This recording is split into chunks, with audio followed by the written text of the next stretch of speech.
মনীষা একদিন আয়নার সামনে দাঁতে ফিতে কামড়ে চুল বাঁধছিল। আমি ওর পিছনে গিয়ে দাঁড়িয়েছিলাম। সেই দৃশ্যটা আমার বুকে বিঁধে আছে। সেই দৃশ্যটা আমি ভুলতে পারি না। মনীষা আমার দিকে পিছন ফিরে দাঁড়িয়ে, কিন্তু আয়নার মধ্যে আমরা দুজনকে দেখছিলাম। আমরা দুজনে একই দিকে তাকিয়ে, অথচ দুজনকে আমরা পরস্পর দেখতে পাচ্ছি। মনীষার আঁচলটা বুক থেকে খসে পড়ব, অথচ পড়েনি। কি এক অসম্ভব কায়দায় সে দুটি মাত্র হাতে চুলের ফিতে, চিরুনি এবং আঁচল সামলাচ্ছে।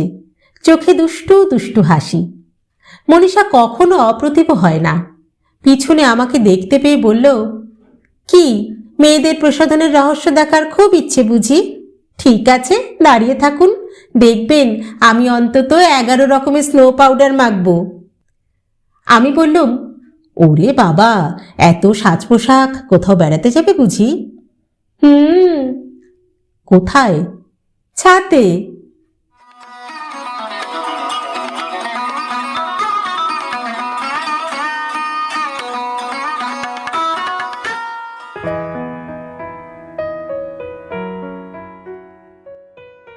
নমস্কার বন্ধুরা, কথা ও কাহিনী বাই রাকা চ্যানেলের পক্ষ থেকে আমি রাকা আপনাদের সকলকে স্বাগত জানাই। আশা করি আপনারা সকলে নিশ্চয়ই ভালো আছেন। আমিও ভালো আছি। আজকে আমি আবারও চলে এসেছি আপনাদের জন্য একটি নতুন গল্প সঙ্গে নিয়ে। তবে গল্প পাঠ শুরু করার আগে বলি, আপনি যদি আমাদের চ্যানেলে প্রথমবার এসে থাকেন তাহলে প্রথমেই আমাদের চ্যানেলটি সাবস্ক্রাইব করে ফেলুন দেখি, আর পাশে থাকা বেল আইকনটি অবশ্যই বাজিয়ে দেবেন কিন্তু, যাতে আমাদের চ্যানেলে নতুন ভিডিও এলেই সকলের আগে তার নোটিফিকেশন পৌঁছে যেতে পারে আপনার কাছে। আমাদের এই চ্যানেলে আপনি শুনতে পারবেন এমন কিছু ভালো লাগা গল্প, যাকে অবলম্বন করে চলতে পারবেন বহু দূর পথ। আজও আপনাদের জন্য নিয়ে এসেছি ঠিক এমনই একটি গল্প। আজকে আমি আপনাদের শোনাতে চলেছি শ্রদ্ধেয় সাহিত্যিক সুনীল গঙ্গোপাধ্যায়ের লেখা মনীষার দুই প্রেমিক। আসুন তাহলে শুরু করা যাক। শুরু হচ্ছে সুনীল গঙ্গোপাধ্যায়ের ছোট গল্প মনীষার দুই প্রেমিক।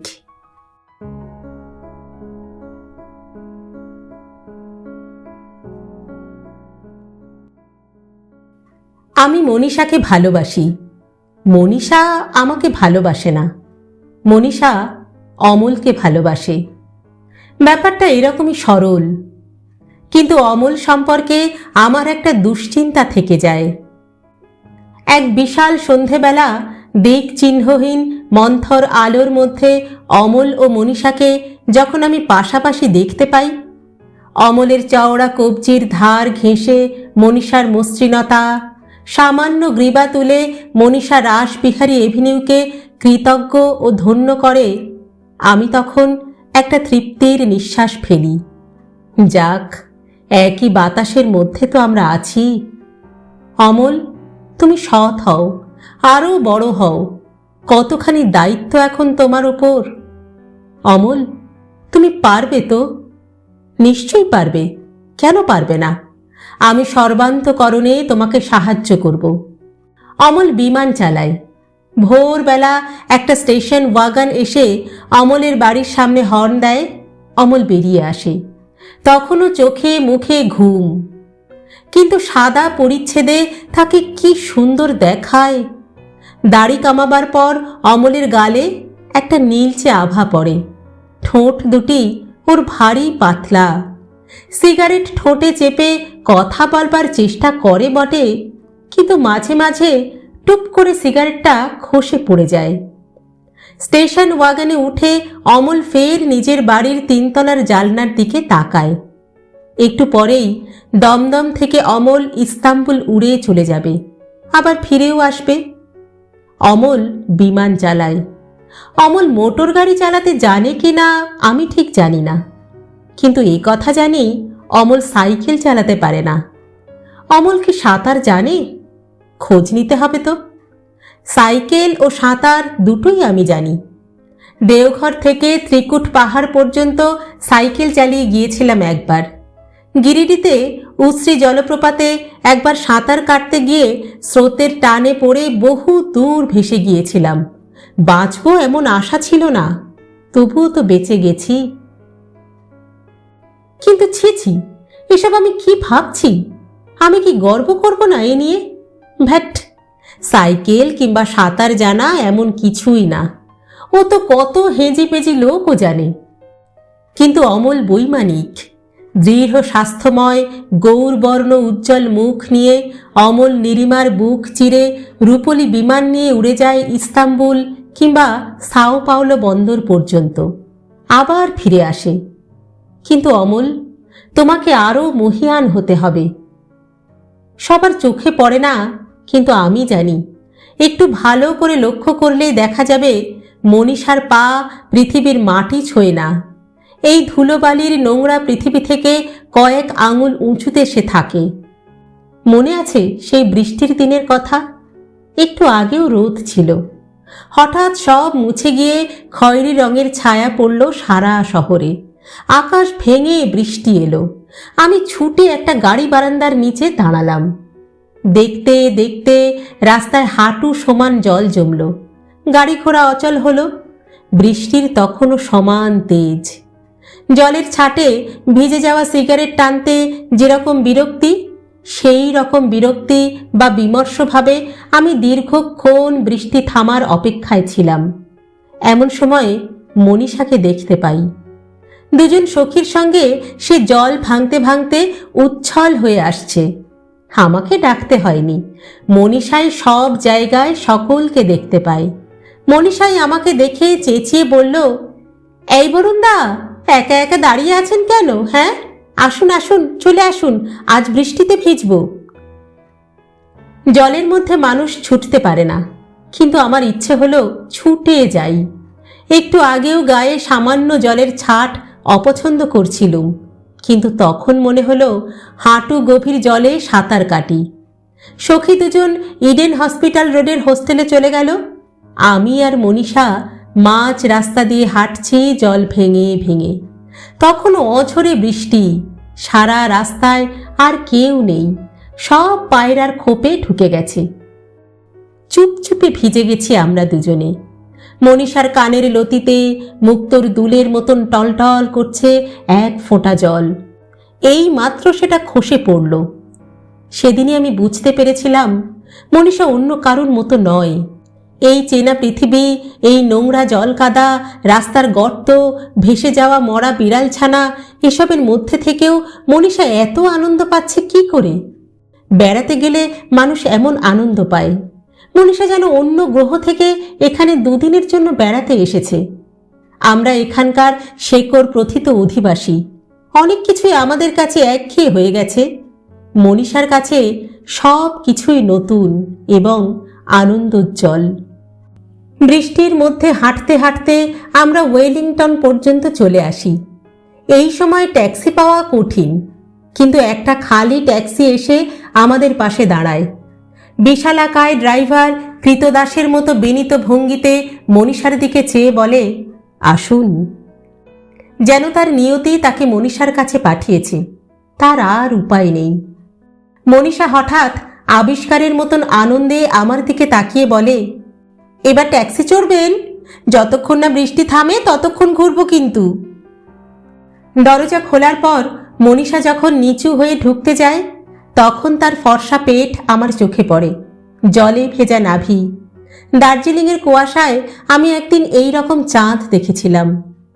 আঁচল নিংড়ে মুখ মুছতে মুছতে মনীষা বলে, আহ, যা ভালো লাগছে আজ। এই বরুণদা, আপনি এত গম্ভীর হয়ে আছেন কেন?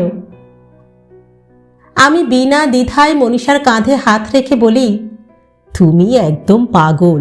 বৃষ্টিতে ভিজতে এত ভালো লাগে তোমার? ভীষণ ভীষণ। বৃষ্টিতে ভিজলেও আমার কখনো ঠান্ডা লাগে না, জানেন।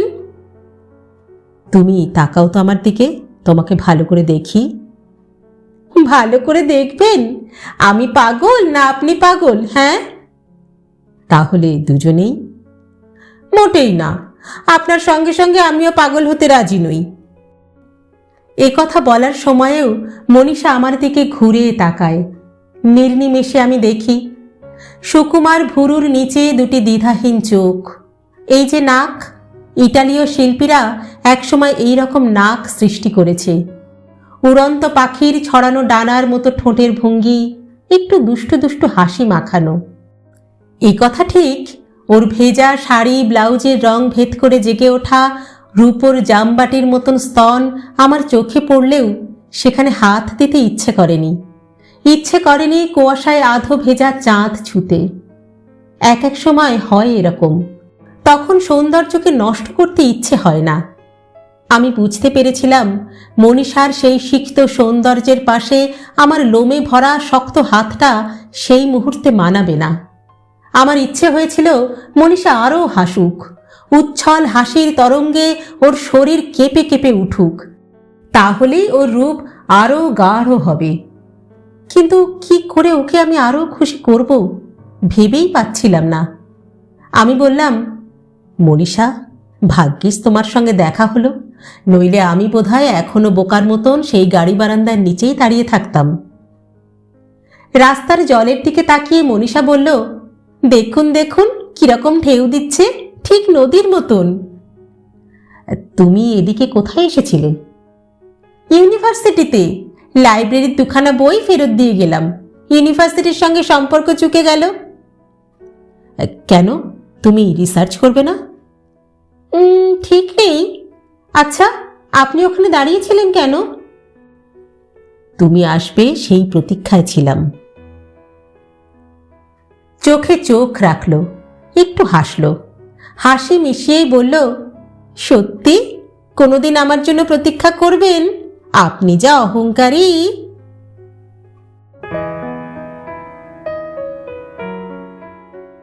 অমল আমাদের বাড়ির 3খানা বাড়ির পরে থাকে।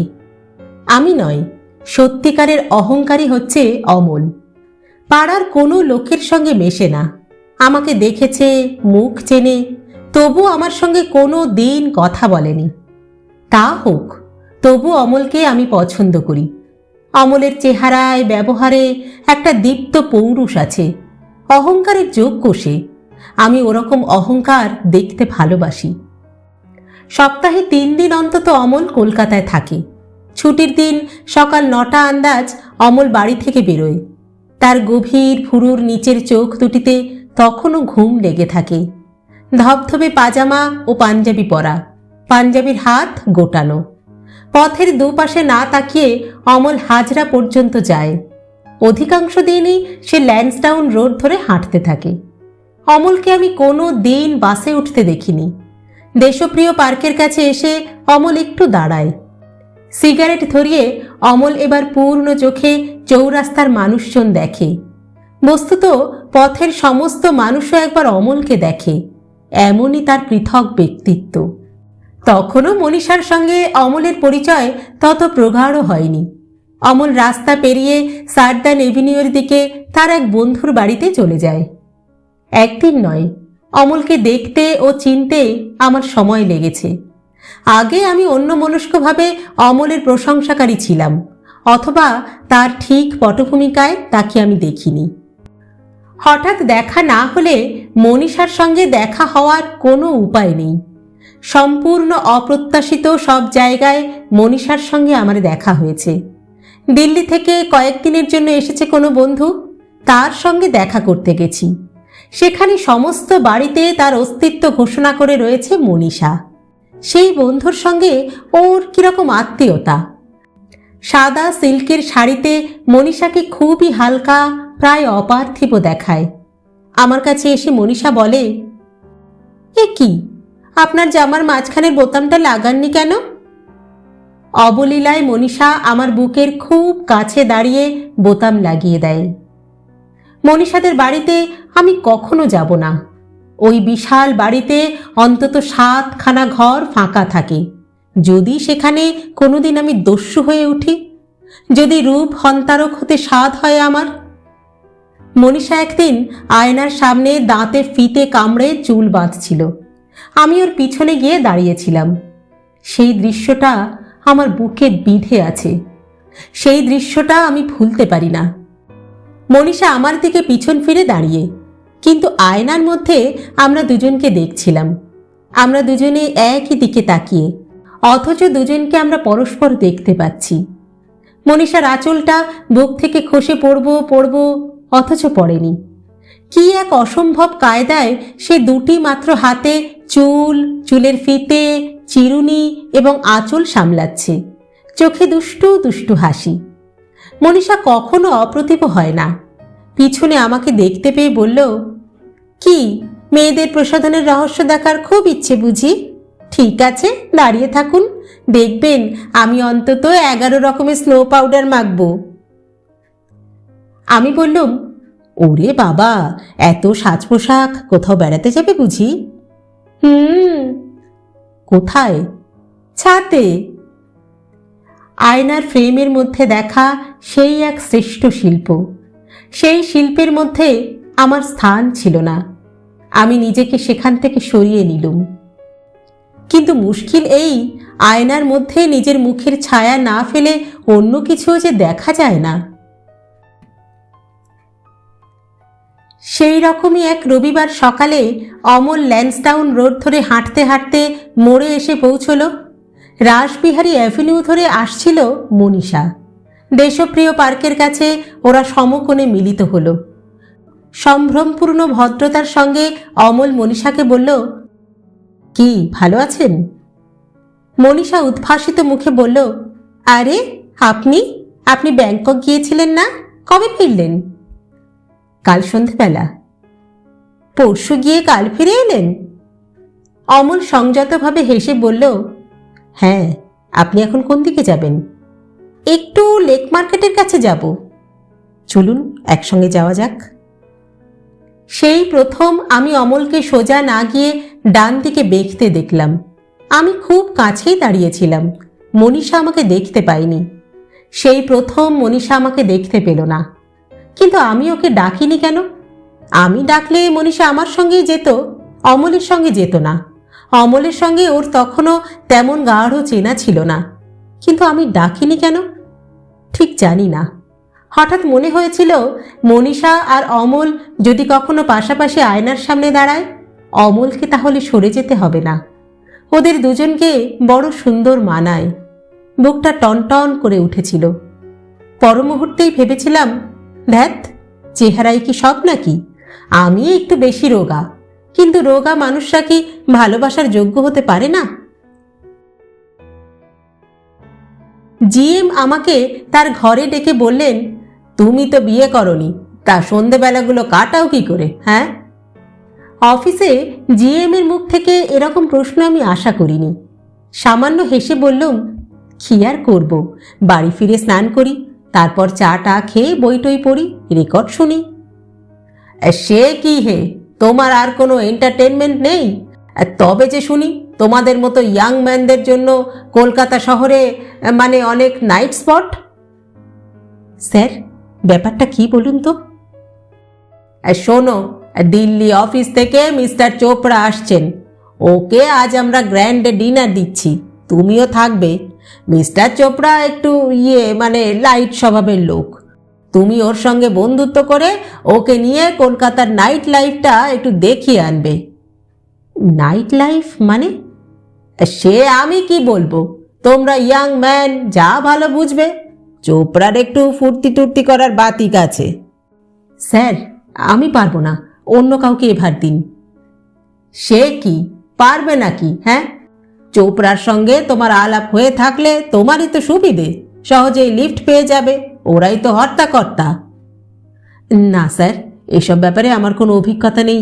পাঞ্জাবি তো, ওর সঙ্গে যদি আমার রুচিতে না মেলে। পারবে না?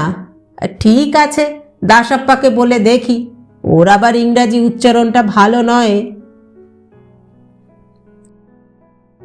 সন্ধ্যের পর স্বয়ং জিএম গাড়ি নিয়ে আমার বাড়িতে উপস্থিত।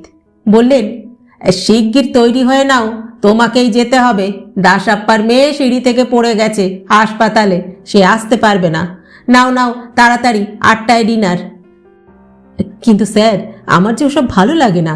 ডিনারের পর আমি আর কোথাও যাব না। কিন্তু বাজে বকো না, তোমারই ভালোর জন্য বলছি। চোপড়াকে খুশি করতে না পারলে তোমারও বিপদ, আমারও বিপদ। তোমাকে আমি 300 টাকা আলাদা করে দিয়ে দেব। ডিনারের পর ওকে নিয়ে একটু। আমাকে ছেড়ে দিন স্যার, আমি পারবো না। শুধু শুধু দেরি করছো, চটপট তৈরি হয়ে নাও, এখন কথা বলার সময় নেই। চাকরি করতে গেলে বড় কর্তাদের খুশি করতেই হয়, তাও তো আমাদের আমলে আমরা সাহেবদের। জিএমকে বসিয়ে রেখেই আমাকে পোশাক পাল্টে আয়নার সামনে দাঁড়িয়ে টাই বেঁধে নিতে হলো। জিএম আমার সর্বাঙ্গের দিকে তাকিয়ে বললেন, ঠিক আছে, জুতোটায় একবার ব্রাশ ঘষে নাও। ওর সঙ্গে নিচে নেমে যখন গাড়িতে উঠছি, সেই সময় আমার হঠাৎ মনে হলো আমি মনীষার যোগ্য নই, আমি মনীষার যোগ্য নই। আমি উপরে ওঠার বদলে আরও নিচে নেমে যাচ্ছি। মনীষাকে দেখলে রাজহংসীর কথাই প্রথমে মনে পড়ে। পরিষ্কার টলটলে জলে যেখানে রাজহংসী নিজের ছায়া নিজেই দেখে, টাটকা তৈরি ঘিয়ের মতো মনীষার গায়ের রং, ঠোঁট একটু লালচে, এমন সাদা দাঁত শুধু শিশুদেরই থাকে। মনীষার ঠোঁট আর চোখ দুটো সব সময় ভিজে ভিজে। এই চোখকেই ইংরেজিতে বলে লিকুইড আইজ। মনীষাকে আমি কখনো গম্ভীর হতে দেখিনি। বেড়াতে গিয়ে কেউ কি আর গম্ভীর থাকে? ওই যে বললুম, মনীষাকে দেখলেই মনে হয় এই পৃথিবীর কোনো কিছুই ওর কাছে পুরনো নয়।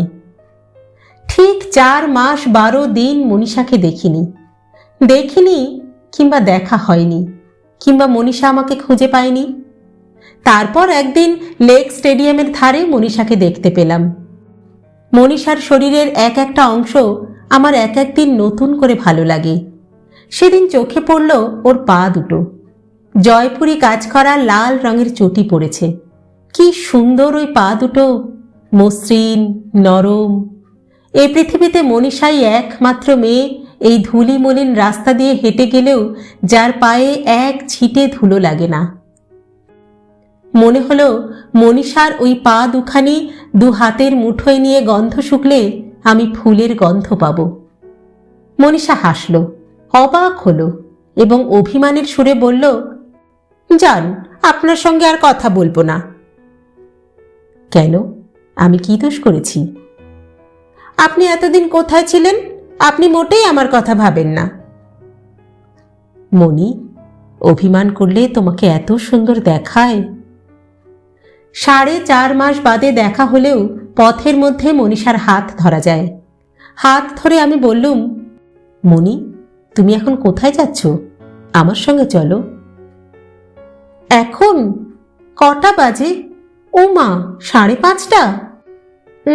একজন যে আমার জন্য অপেক্ষা করে থাকবে সার্দান এভিনিউয়ের মোড়ে।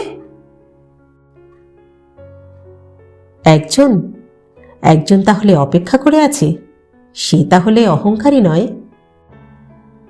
মনীষা ঠিক বুঝতে পারল না, একটু অন্যমনস্কভাবে বলল, আপনি চেনেন তাকে, অমল রায়। চলুন না, আপনিও আমার সঙ্গে চলুন, উনি দাঁড়িয়ে থাকবেন। একবার লোভ হয়েছিল বলি, না, অমলের কাছে তোমাকে যেতে হবে না, তুমি আমার সঙ্গে চলো, দেখাই যাক না এ কথা বলার পর কি ফল হয়। কিন্তু অতটা ঝুঁকি নিলাম না। আলতোভাবে বললুম, না, তুমি একাই যাও, আমি অন্য জায়গায় যাচ্ছিলাম। মনীষার চলে যাওয়ার দিকে আমি তাকিয়ে থাকি। আমার কোনো রাগ বা অভিমান হয় না, এতে কোনো সন্দেহ নেই অমলই মনীষার যোগ্য। কিন্তু অমল, তুমি মনে করো না তুমি মনীষাকে জিতে নিয়েছ, তা মোটেই নয়। আমি মনীষাকে তোমার হাতে তুলে দিলাম। অমল, তোমাকে মনীষার যোগ্য হতে হবে, তুমি বিচ্যুত হও না। আকাশে অমল বিমান চালিয়ে ইস্তাম্বুল যাচ্ছে। আমার কল্পনা করতে ভালো লাগে সে বিমানে আর কেউ নেই মনীষা ছাড়া। ওরা দুজন শূন্য থেকে উঠে যাচ্ছে মহা শূন্যে, ইস্তাম্বুলের পথ ছাড়িয়ে গেল অজানা পথে।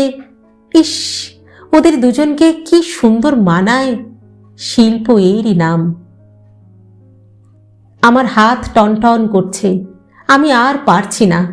দাঁতে দাঁত চেপে মুখ চোখ ফেটে যেন রক্ত বেরোবে। আমি আর পারছি না, না। আমার ছোট ভাই টাপু ঘুড়ি ওড়াতে গিয়ে ন্যাড়া ছাতে পিছুতে হঠাৎ গড়িয়ে পড়ে গিয়েও কার্নিশ ধরে ফেলে ঝুলছিল। ওর আর্ত চিৎকারে আমি ছুটে গিয়ে ওর হাত চেপে ধরেছি, কিন্তু টেনে তুলতে পারছি না। 14 বছরের টাপু এত ভারী, কিছুতেই আর ধরে রাখতে পারছি না। আমার হাত দুটো যেন ছিঁড়ে বেরিয়ে আসছে শরীর থেকে। টাপু একটু একটু করে নিচে চলে যাচ্ছে আর পাগলের মতো চেঁচাচ্ছে। আমিও একটু একটু করে এগিয়ে যাচ্ছি। এবার দুজনেই পড়ব। 3 তলা থেকে শান বাঁধানো ফুটপাতে। প্রাণ ভয়ে একবার আমার ইচ্ছে হলো টাপুকে ছেড়ে দিই। ছেড়ে দেব টাপুকে। এখান থেকে পড়লে টাপুকে আর খুঁজে পাওয়া যাবে না। টাপু আমাকে টানছে। জলে ডোবা মানুষকে বাঁচাতে গেলে দুজনেই অনেক সময় যেমন মরে, আমিও পাগলের মতো চেঁচাতে লাগলুম। সেই সময় পিছন থেকে কারা যেন 3-4 জন আমাকে ধরল, টাপুকেও টেনে তুলল। ঝোড়ো বেগে ছুটে এসে মা টাপুকে বুকে চেপে ধরলেন। সেই 3-4 জন আমার পিঠ চাপড়ে ধন্য ধন্য করতে লাগলো। কিন্তু ওরা জানে না আমি একসময় টাপুকে ছেড়ে দিতে চেয়েছিলাম। টাপুকে ফেলে আমি নিজে বাঁচতে চেয়েছিলাম। এমন কিছু অস্বাভাবিক কি? জীবনের চূড়ান্ত মুহূর্তে বেশিরভাগ মানুষই শুধু নিজের কথা ভাবে। টাপুকে মেরে ফেলে নিজে বাঁচতে চেয়েছিলাম। বেশিরভাগ মানুষই তাই করত। আমি বেশিরভাগ মানুষেরই দলে। এইসব স্বার্থপর বর্ণকালা অন্ধ মানুষ কেউই প্রেমিক হতে পারে না। না, আমি মনীষার যোগ্য নই, সত্যি। অমল, মনীষাকে তুমিই নাও। আমি বিনা দ্বিধায় সরে দাঁড়াচ্ছি। মনীষার সঙ্গে আর কোনো দিনই দেখা করব না। পরদিনই মনীষাকে টেলিফোন করলাম। আগে কখনো এমনভাবে ডাকিনি। মণি, আগামীকাল ঠিক 6টার সময় লেক স্টেডিয়ামের কাছে আসবে। আসতেই হবে। অন্য 1000 কাজ থাকলেও ক্যান্সেল করে দাও। মনীষা খিলখিল করে হাসতে হাসতে বলল, আসবো আসবো, ঠিক আসবো। কেন, কি ব্যাপার? দেখা হলে বলবো, কালই দেখা করা চাই। ঠিক আসবে, উইদাউট ফেল, বুঝেছ? কথা দাও আমাকে। মনীষার গলা একটু কেঁপে গেল। একবার কি সে টেলিফোনটা কাছ থেকে সরিয়ে তার অনিন্দ 2 ভ্রু একটুক্ষণ ভাবল কিছু? 2-3 মুহূর্ত বাদে মনীষা বলল, বলছি তো যাবো। আপনি একটা পাগল। কাল এলো, অফিস যাইনি। অফিস গেলেই আত্মায় একটা ময়লা দাগ পড়ে যায়। বিকেলে স্নান করে দাড়ি কামিয়েছি। আয়নার সামনে আমার নিজস্ব শ্রেষ্ঠ চেহারা। আয়নার সামনে থেকে যেই সরে গেলাম, চোখে ভেসে উঠল অন্য একটা আয়না। তার সামনে মনীষা। 2টি মাত্র হাতে চুল, চিরুনি, ফিতে এবং আঁচল সামলাচ্ছে। মুখে দুষ্টু দুষ্টু হাসি। তার পাশে আমি। না না, এটা মানায় না। শিল্প হিসাবে এটা সার্থক নয়। আমি সরে গেলাম সেই ছবি থেকে। অন্য মূর্তি এলো সেখানে। হ্যাঁ, এখন 2টি মুখের আলো এক রকম। আমি মানতে বাধ্য। স্টেডিয়ামের কাছে গেলাম না আমি। অমল, মনীষাকে তুমি নাও, আমি তোমাকে দিলাম। মাঝে মাঝে দূর থেকে ওদের দুজনকে দেখি। তৃপ্তিতে আমার বুক ভরে যায়। গ্রিক পুরুষের মতো সুদর্শন অমল, তার মুখ যোগ্য অহংকারে উদ্ভাসিত। প্রতি পদক্ষেপে পৃথিবীকে জয় করার আস্থা। আর মনীষা, তাকে দেখলে মনে হয় প্রতি মুহূর্তে আরও যোগ্য হয়ে উঠতে হবে। আজকাল খুব বেশি সিনেমা দেখি। সময় কাটে না বলে প্রায় প্রতিদিনই নাইট শোতে সিনেমা দেখতে যাই। সেই রকমই একদিন সিনেমা দেখে বেরিয়ে রাত্রি 11:30 আন্দাজ চৌরঙ্গিতে ট্যাক্সির জন্য দাঁড়িয়েছিলুম। গ্র্যান্ড হোটেল থেকে অমলকে বেরোতে দেখলুম। সঙ্গে ও কে? অবনীশ না? কি সর্বনাশ! অবনীশের সঙ্গে অমলের চেনা হলো কি করে? খুব যেন বন্ধুত্ব মনে হচ্ছে। অমলের পা টলছে একটু। মদ খেয়েছে। তা খাক না, পাইলটের কাজ করে, ওকে কত দেশে যেতে হয়, কত লোকের সঙ্গে মিশতে হয়। মদ খাওয়া এমন কিছু দোষের নয়। কিন্তু পা না টললেই ভালো ছিল। অবনীশের সঙ্গে ওর অত বন্ধুত্ব হলো কি করে? অবনীশ সেনগুপ্ত তো সাংঘাতিক লোক। বড় লোকদের ছেলেদের বখানোই ওর কাজ। খুব সুন্দর চটপটে কথা বলে, কথার মোহে ভোলায়। বড় বড় হোটেলে এসে মদ খাওয়ার সঙ্গী হয়, তারপর নিজের বাড়ির জুয়ার আড্ডাতে টেনে নিয়ে যায়। এলগিন রোডে ওর কুখ্যাত জুয়ার আড্ডা। জুয়ার নেশা ধরিয়ে অবনীশ সেই ছেলেদের সর্বশান্ত করে ছাড়ে। আমি একদিন মাত্র ওর পাল্লায় পড়েছিলাম। অমলকে দেখে তো মনে হচ্ছে অবনীশের সঙ্গে খুব বন্ধুত্ব। রাস্তায় গলা জড়াজড়ি করে দুজনে ওপাশে অমলের গাড়িতে উঠল। অমল নতুন গাড়ি কিনেছে। অমল নিশ্চয়ই অবনীশের স্বরূপ জানে না। পরদিন এলগিন রোডে অবনীশের বাড়িতে গিয়ে আমি হাজির হলুম। দরজা খুলল। অবনীশের শয়তানি কাজের যোগ্য সঙ্গিনী তার স্ত্রী স্বরূপা। স্বরূপার মোহিনী ভঙ্গি অগ্রাহ্য করে অবনীশকে ডাকলুম এবং বিনা ভূমিকায় বললুম, আপনি নিশ্চয়ই জানেন যে লালবাজারের ডিসিডিডি আমার মেসোমশাই হন।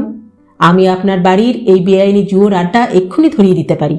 লোকাল থানায় ঘুষ দিয়ে পার পেলেও লালবাজারকে কিন্তু আপনি এড়াতে পারবেন না। কিন্তু সেসব আমি কিছুই করব না, একটি মাত্র শর্তে। আপনি অমল রায়ের সংসর্গ একেবারে ত্যাগ করবেন, তার ছায়াও মারাবেন না, বুঝেছেন? সে এখানে আসতে চাইলেও তাকে বাধা দেবেন। মোট কথা, অমল রায়কে কোনো দিনই আমি এ বাড়িতে দেখতে চাই না। কি রাজি? অবনীশ হতভম্ব হয়ে আমার মুখের দিকে চেয়ে রইল। তারপর আস্তে আস্তে বলল, আচ্ছা রাজি, কিন্তু অমল রায় আপনার কে হয়? আমার অত্যন্ত নিকট আত্মীয় সে, কিন্তু আমি আপনার কাছে যে এসেছিলাম সে কথাও আপনি তাকে বলতে পারবেন না।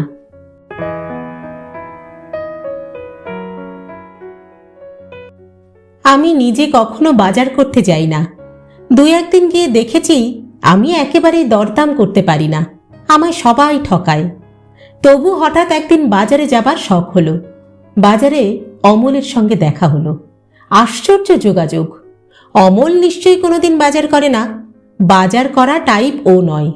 যে লোক একদিন এক দেশে থাকে সে আজ ল্যান্সডাউন রোডের বাজারে এসেছে নিছক কৌতুকের বশেই নিশ্চয়ই। চাকরকে নিয়ে অমল খুব কেনাকাটি করছে। অমল যে প্রত্যেকটা জিনিসই কিনতে গিয়ে খুব ঠকছে এ বিষয়ে আমি নিশ্চিত, এবং বেশ মজা লাগলো। অলক্ষ্যে আমি ওর দিকে নজর রাখছিলুম। কাদা প্যাচ প্যাচ করছে বাজারে। অমলের পায়েও কাদা লেগেছে, ঘামে ভিজে গেছে পিঠ। একটুর জন্য আমি অমলকে হারিয়ে ফেলেছিলুম। হঠাৎ শুনতে পেলুম টমেটোর দোকানের সামনে কি একটা গোলমাল। তাকিয়ে দেখি সেখানে অমল। রাগে তার মুখখানি টকটকে লাল। অমল বেশ চিৎকার করে কথা বলছে। আমি সেদিকে এগিয়ে গেলুম। অমল একবার তরকারিওয়ালাকে বলল, এক চড়ে তোমার দাঁত ভেঙে দেব। অমল চড় মারার জন্য হাতও তুলেছে। আমি দারুণ আঘাত পেলুম এই দৃশ্য দেখে। মনে মনে বললুম, ছি ছি অমল, এমন ব্যবহার তো তোমাকে মানায় না। তরকারিওয়ালাকে চড় মারাটা মোটেই রুচিসম্মত নয়, তার যতই দোষ থাক। যাক, হয়তো অমল বেশি রাগের মাথাতেই। আমি গিয়ে অমলের পাশে দাঁড়ালুম। মৃদু স্বরে বললুম, অত মাথা গরম করবেন না, তাতে আপনারই। অমল আমার দিকে তাকালো, চেনার ভাব দেখালো না, কিন্তু আমাকে একজন সাহায্যকারী হিসেবে ভেবে নিয়ে বলল, বুঝলেন তো, আজকাল এইসব রাস্কেলদের এমন বাড় বেড়েছে, যা মুখে আসবে তাই বলবে। আমি আরও আঘাত পেলুম। তরকারিওয়ালারও একটা মান সম্মান আছে, সেখানে আঘাত দেওয়া তো অমলের উচিত নয়। আমি কথায় কথায় ভুলিয়ে অমলকে সেখান থেকে সরিয়ে নিয়ে গেলাম। এই সব ছোটখাটো ব্যাপার ধর্তব্য নয়। অবশ্য অমলের এসবের অভ্যেস নেই, হঠাৎ মেজাজ হারিয়ে ফেলেছিল। ইস, তরকারিওয়ালা উল্টে যদি ওকে একটা খারাপ গালাগাল দিয়ে বসত। অন্ধ ভিখারিকে পেরিয়ে গিয়েও মনীষা আবার ফিরে আসে। তারপর ব্যাগ খুলে মনীষা যখন ঝুঁকে তাকে পয়সা দেয়, তখন মনে হয় মনীষা শুধু ওকে পয়সাই দিচ্ছে না, তার সঙ্গে নিজের আত্মার একটা টুকরোও দিয়ে দেয়। মনীষা, তোমার এত বেশি আছে যে অমলের ছোটখাটো দোষ তাতে সব ঠেকে যাবে। অমল দিন দিন আরও তোমার যোগ্য হয়ে উঠবে। আমি তো পারিনি, অমল পারবে। অমলকে আমি চোখে চোখে রাখার চেষ্টা করি। বাতাসের তরঙ্গে একটা চিন্তা সব সময় অমলের কাছে পাঠাবার চেষ্টা করি। অমল, তুমি মনীষার প্রেমিক। এই বিরাট দায়িত্বের কথা মনে রেখো, তোমাকে নিচে নামলে চলবে না। অফিসের কাজে দমদমের ফ্যাক্টরিতে যেতে হলো দুপুরবেলা। মিস্টার চোপড়া দিল্লি ফিরে যাবার পরই আমার একটা লিফট হয়েছে। অফিস থেকে আমাকে গাড়ি দেবার প্রস্তাবও উঠেছে। শিগগিরই যার গাড়ি হবে তাকে এখন ট্রামে বাসে চললে মানায় না। মিশন রোড থেকেই ট্যাক্সি নিয়ে দমদম যাচ্ছিলাম। দমদম রোডের কাছে একটা বেশ বড় ভিড় চোখে পড়ল। একটা মোটর গাড়ি ঘিরে উত্তেজিত জনতা। আমি সেটা পাশ কাটিয়েই যাব ভাবছিলাম, হঠাৎ হালকা নীল রঙের গাড়িটা দেখে কিরকম সন্দেহ হলো। অমলের গাড়ি না? তাই তো, ওই তো ভিড় ছাড়িয়ে অমলের মতো দেখা যাচ্ছে। পাইলটের পোশাকে অমল এয়ারপোর্ট থেকে ফিরছে। কি সর্বনাশ! অমলের গাড়ি কোনো লোককে চাপা দিয়েছে নাকি? তাহলে তো ওরা অমলকে মেরে ফেলবে। আমি ট্যাক্সিওয়ালাকে বললুম, রোককে রোককে। ঘ্যাঁচ করে ট্যাক্সি ব্রেক কষতেই আমি দরজা খুলে ছুটে বেরিয়ে এলাম। চেঁচিয়ে বললাম, অমল, অমল! আমাকে দেখে অমল যেন ভরসা পেল। ভিড়ের উদ্দেশ্যে চেঁচিয়ে কি যেন বলল। অমলের টাইয়ের গিট আলগা, মাথার চুল এলোমেলো। অমলের গাড়িতে একটা যুবতী বসে আছে, মনীষা নয়। যুবতীটির সাজ পোশাকে এমন একটা কৃত্রিম সৌন্দর্য আছে যে এক পলক দেখলেই বোঝা যায় এয়ার হোস্টেস। এয়ার হোস্টেসটিকে অমল নিশ্চয়ই বাড়ি পৌঁছে দিচ্ছিল। কোনো লোক চাপা পড়েনি, চাপা পড়েছে একটা ছাগল। ছাগলটা থ্যাথলানো অবস্থায় পড়ে আছে রাস্তার মাঝখানে, টকটকে লাল রক্ত। লোকগুলো কিন্তু চাপা পড়ার মতোই উত্তেজিত। অমল চেঁচিয়ে বলল, যার ছাগল সে সামলাতে পারেনি কেন? হ্যাঁ, রাস্তাটা কি ছাগলের চড়বার জায়গা? ক্রুদ্ধ জনতা চেঁচিয়ে বলল, অত তেজ দেখাবেন না, বুঝলেন? মোটর গাড়ি আছে বলে ভারী ফুটনি না, দে না শালাকে 2 ঘা। অমল আকাশে উড়ে বেড়ায়, এইসব মানুষ সম্পর্কে তার অভিজ্ঞতা নেই। আমি হাঁপাতে হাঁপাতে অমলের পাশে গিয়ে দাঁড়ালুম। বললুম, না না, আমাদের আরেকটু সাবধান হওয়া উচিত। আমরা এই ছাগলটার দাম যদি দিয়ে দিই। আমরা কথাটা আমি ইচ্ছে করেই বললুম, কেননা ছাগলটার দাম 40-50 টাকা হবে নিশ্চয়ই। অমলের কাছে দৈবাত সে টাকা নাও থাকতে পারে, আমার কাছে দৈবাত আছে। টাকাটা আমি তক্ষুনি বার করে দিতে পারতুম, কিন্তু দিলুম না। তাতে নিশ্চয়ই অমলের অহংকারে লাগবে। আগে দরদাম ঠিক হোক, তারপর না হয় আমি অমলকে ধার দেবার প্রস্তাব দেব। আমাকে না চেনার ভান করলে কি হয়? অমল আমাকে ঠিকই চেনে, অন্তত এক পাড়ার লোক হিসাবে চেনে। অমল রুক্ষ গলায় বলল, কেন দাম দেব কেন? আমি রাস্তার মাঝখান দিয়ে আসছিলাম, হর্ন দিয়েছি। উনি হর্ন দিয়েছেন? ছাগলকে হর্ন দিয়েছেন? কেদ্দানি কত! পাশে মেয়ে ছেলেদের নিয়ে দিনরাত্রির জ্ঞান নেই। আমি অমলের বাহুতে চাপ দিয়ে অনুনয়ের সুরে বললুম, না না, দাম দেওয়াই উচিত আমাদের।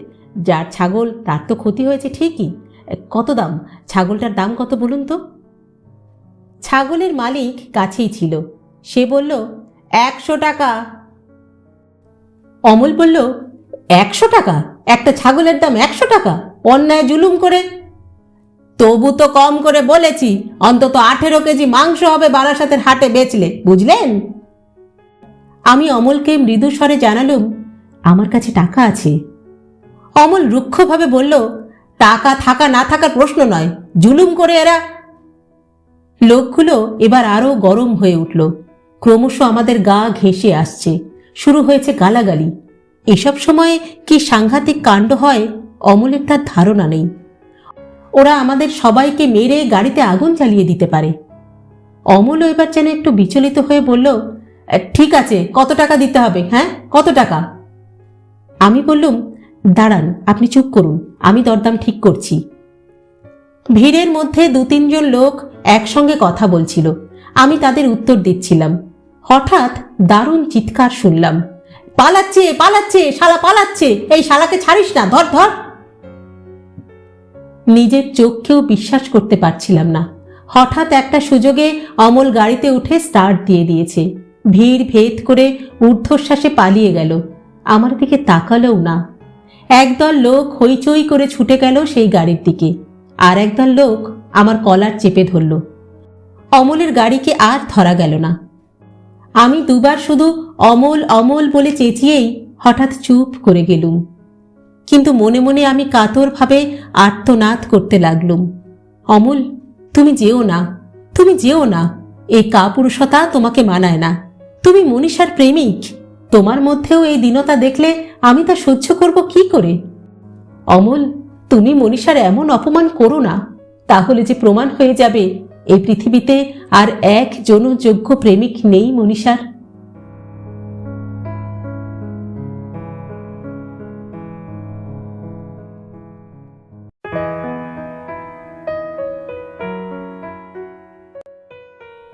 শেষ হলো আজকের গল্প মনীষার দুই প্রেমিক।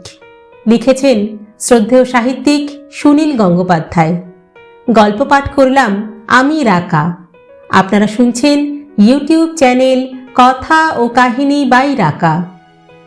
আমাদের গল্প পাঠ যদি আপনাদের একটুও ভালো লেগে থাকে তাহলে অবশ্যই আমাদের চ্যানেলটি সাবস্ক্রাইব করতে ভুলবেন না কিন্তু। নিজে তো গল্প শুনছেনই, বন্ধুদেরকেও শোনান। গল্প পাঠ ভালো লাগলে আমাদের চ্যানেলের লিংক আপনি শেয়ার করুন বন্ধুদের সঙ্গে, কাছের মানুষদের সঙ্গে। আজ তাহলে এই পর্যন্তই। পরবর্তী গল্প নিয়ে ফিরে আসবো খুব শীঘ্র। ততদিন সকলে সুস্থ থাকবেন, ভালো থাকবেন এবং অবশ্যই আমাদের সঙ্গে থাকবেন। নমস্কার।